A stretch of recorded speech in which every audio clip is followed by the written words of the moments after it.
பாலஸ்தீனத்தின் காசாவுக்கு கப்பலில் நிவாரணப் பொருட்கள் எடுத்துச் செல்ல முயன்ற குழுவினரை இஸ்ரேல் ராணுவம் கைது செய்த நிலையில் அதில் இருந்த ஸ்வீடனைச் சேர்ந்த சுற்றுச்சூழல் ஆர்வலர் கிரெட்டா தன்பெர்க் துன்புறுத்தப்பட்டதாக வெளியான செய்தியை பொய் என இஸ்ரேல் மறுத்துள்ளது.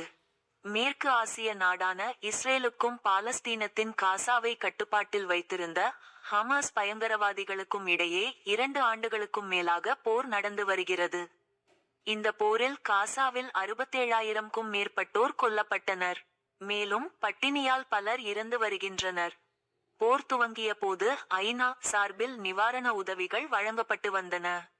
அவற்றை ஹமாஸ் பயங்கரவாதிகள் பயன்படுத்துவதாக குற்றஞ்சாட்டிய இஸ்ரேல் ஐநா-வின் உதவியை நிறுத்தியது. அதற்கு பதில் காசா மனிதாபிமான அறக்கட்டளையை ஏற்படுத்தி இஸ்ரேல் மற்றும் அமெரிக்கா நிவாரண உதவிகளை வழங்குகிறது. இது போதுமான அளவு இல்லை என காசாவில் அவ்வப்போது மோதல் வெடிக்கிறது. இந்நிலையில் 400க்கும் மேற்பட்ட தன்னார்வ குழுவினர் கப்பல்களில் காசாவுக்கு நிவாரணப் பொருட்களை ஏற்றிக்கொண்டு கடந்த மாதம் கிளம்பினர். அவர்களை இஸ்ரேல் ராணுவம் சமீபத்தில் சர்வதேச கடல் எல்லையிலேயே தடுத்து நிறுத்தி கைது செய்தது.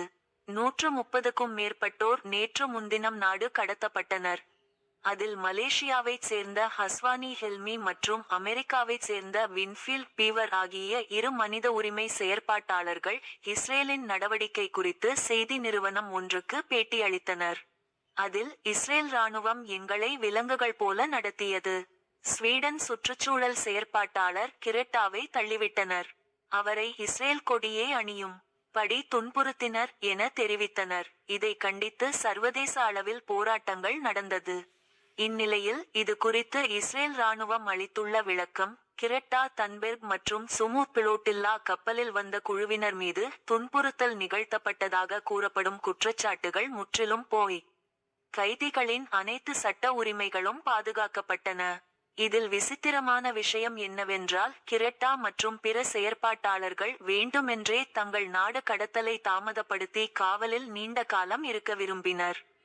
இவ்வாறு அதில் கூறப்பட்டுள்ளது.